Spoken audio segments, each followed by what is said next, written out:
guys, it's me, Marty. This is Marty's top 10 books or book series, because it's hard to pick just one out of a series sometimes.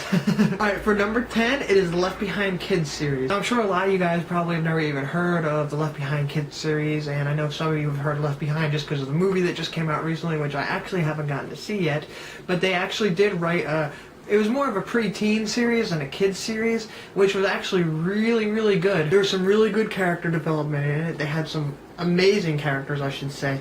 The story was really great. It really tied in well, and they even had it kind of tie in with the adult series of the book. I really enjoyed the fact of it. I enjoyed it when I was a kid, you know, that they were small and easy to read. I mean, they were only about like this thick, and as they got further in the series, they did get kind of big. I think to a point they were like this thick. There was 40 in the series, which is a lot more than what was in the adult series, which only had 12 in the original series.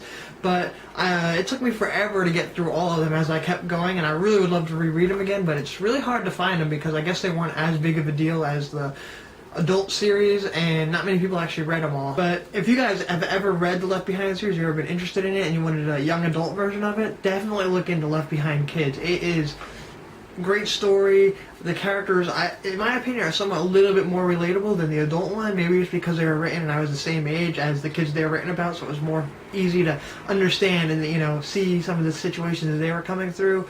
But it was definitely a good read, and I would definitely recommend it if you guys are interested in something like that. Number 9 is Holes, which this book is one that I read probably about a year and a half, 2 years before it came out as a movie, which I thought was awesome when I read a book and I was like, oh man, now they're making a movie out of it, this is cool.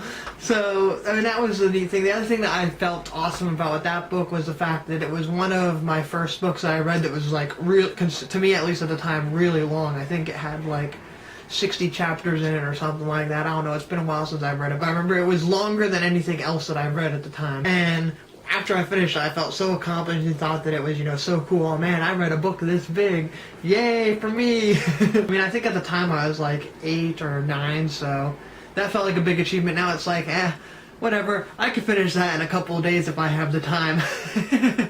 So, again, which I'm probably going to say this after every book, if you have not read it, I would definitely recommend it, especially if you enjoyed the movie, because like I said, it's been a while since I've read the book, but if I remember correctly, it expands a bit more on the story than the movie did, which, I mean, most books that were movies made out of always has a lot more information than the book, so definitely look into it, because it was a really good read. Number 8 has to be The Notebook. I love The Notebook. It's a really good book. I love reading it. It's a whole lot sadder, I think, than the movie was, which it was actually, Notebook was one of the first gifts that my girlfriend ever got me because she knows that that movie is one of my favorite movies and I've never read the book.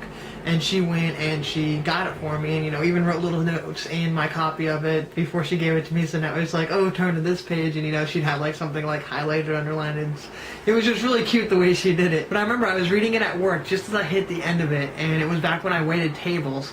And I got to the end of it, got to the last chapter, and I was like, what? And it kept getting sadder and sadder, and I started crying, and then I had to go out to my table. I was like, oh, no, this can't be happening. I need to stop, because they changed the way that it ended. In my opinion, it was a bit sadder in the book than it was in the movie. I mean, the movie I loved. The ending was so adorable, so cute. I mean, it was a really good movie, and also the book is amazing.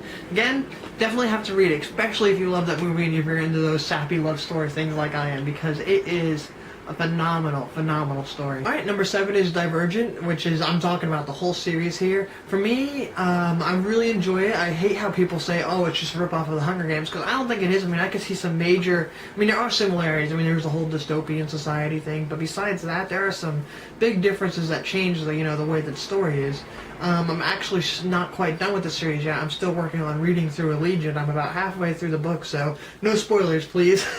But I'm really excited to see how Insurgent turns out in the movies, because after reading the book for Divergent and then seeing the movie, it's not, they did a pretty good job. I know that they changed some things probably to help, you know, drive the plot a little bit more forward the way they did, but all in all, it did a really good job, I think, of copying the book and going along with it. Hopefully this number 2 will be even better at following the storyline. I heard that, I mean, just from reading, and also now the director has said this next one's going to be full of action, which I can understand why, and I'm sure if you read the book, you would understand why. So if you haven't picked them up, go ahead and check them out. If you haven't seen the movie yet, go ahead and see that too, because even though people say it's a lot like the Hunger Games, it has similarities, but there's still, major differences between, the Hunger Games story and the Divergent story, because they are each really good, and they each have their own unique qualities to it that make them different. Number 6 is the Hunger Games, which I know I just got done kind of talking about them on my last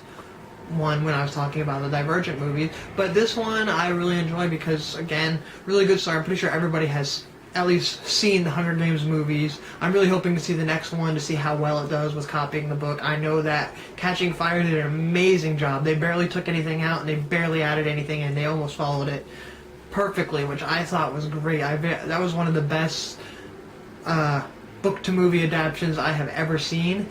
If you guys have never read the books, definitely pick them up. They are really, really good. Contrary to most people's opinion, I actually really enjoyed Mockingjay. I thought it was one of the best ones out of it. I read through that one the fastest. Like, it took me 2 or 3 days to read through Hunger Games, about 2 days to read through Catching Fire, and it took me like 3 hours to get through Mockingjay because I thought it was such a good story. I know a lot of people didn't like I think a lot of people just missed the games aspect of it, and they were expecting that and used to that. I enjoyed the change of pace and the change of direction that it did. I know don't exactly know. Maybe I'm wrong on why people didn't like. If you guys didn't like Mockingjay, I'd love for you to tell me why, because I'm just really curious. I've heard a lot of people say that they didn't like it, they thought it was boring or whatever, and I'm just curious to know what you guys think. Why did you guys not like Mockingjay the book? Number 5 is The Chronicles of Narnia. Those books I read, those were like one of the first book series I've ever read in my childhood. I loved them. I love the story. I love the way that it plays out and how they're all connected, the stories behind how they were written and all that. I was really excited when they started making them movies, and I loved how the first one did really good, but then they just started to go downhill.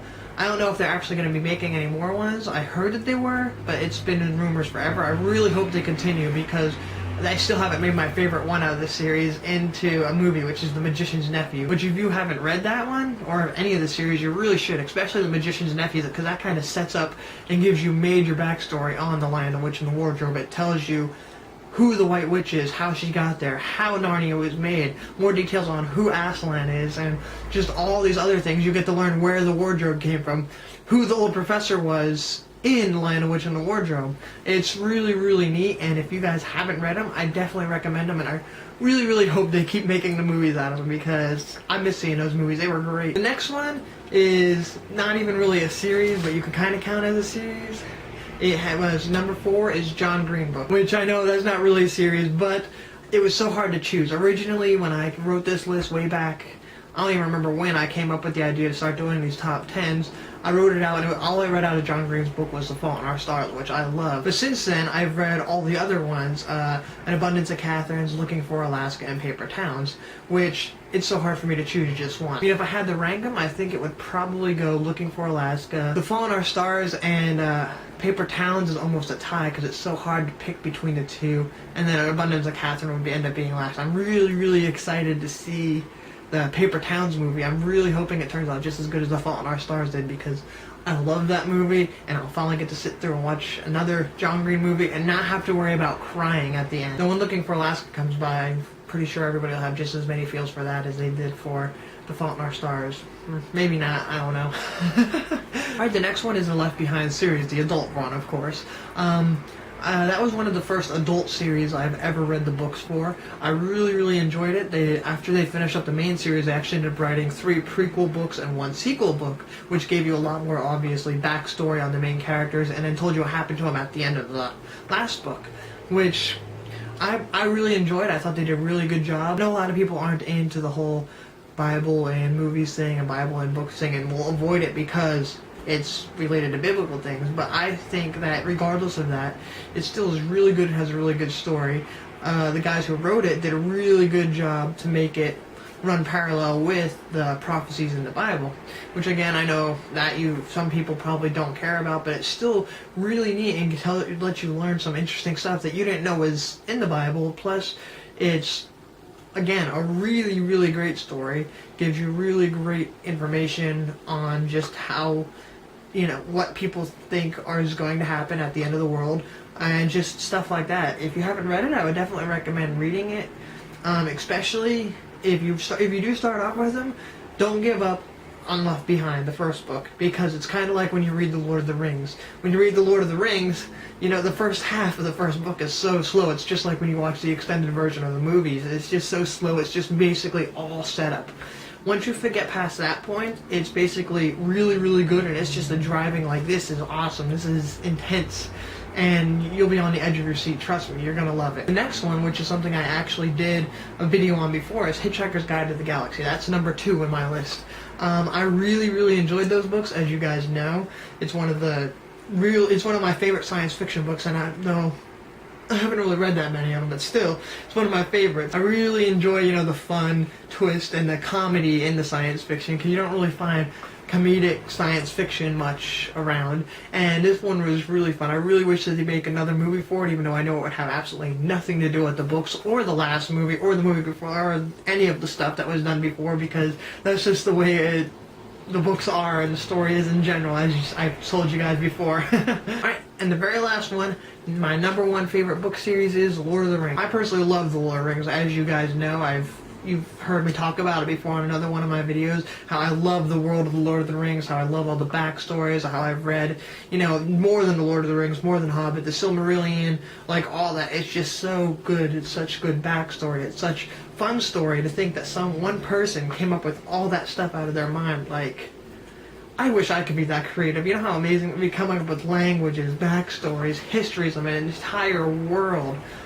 And I mean, it's just wonderful. I'm really, really excited to see this last Hobbit movie. I really hope it turns out really good and does as good as the second and the first one did. I know some people don't like it because they think that they added stuff and they took away and all that, but they really didn't add stuff. It just has, you know, all the appendixes from the Return of the King in it. Because if you've ever read The Return of the King, there should have been in the back like a section like that thick of appendixes, which is extra stories, backstories, family trees, and all this really neat, interesting information. So if you haven't read it, go pick up a copy of The Return of the King and read the back of it, and maybe you'll learn some more stuff and be like, oh, this is why that was put in the movie. Alright, well that's all for now. Hopefully you guys enjoyed this video. Hopefully you enjoyed my top 10 books. If you want, go ahead and comment any of your favorite books down in the comment section below. I'd love to hear them, and maybe I'll find a new favorite of mine. If you enjoyed the video, go ahead and give it a thumbs up, share it to your friends. Maybe they'll enjoy it, and maybe they'll learn some new books that they've never heard of or thought to read. Also, be sure to check me out on Facebook and Twitter, where I like to keep the latest updates on my happenings, on what's going on with my videos. Sometimes I'll share funny pictures or stories or whatever on Facebook, and you know, just stay up on the latest. And also be sure to check me out on Snapchat, where I use that so much now. You'll look on there and I'll have some weird story or some just selfie of myself every day, some comment, I don't know. Just, you can go ahead and follow me on there and, you know, enjoy the interesting life of Marty. If you're new to the channel, go ahead and hit subscribe, so that way you can learn about the latest videos whenever they're uploaded. And also be sure to check out some of my older videos. I have, you know, more top 10s I did. I've referenced a few of my other ones, like the Hitchhiker's Guide and Lord of the Rings video. So yeah, be sure to check all that out, and hopefully you will enjoy it all. Alright, well that's all for now. I'd like to thank you guys for watching, and have a wonderful day. Bye!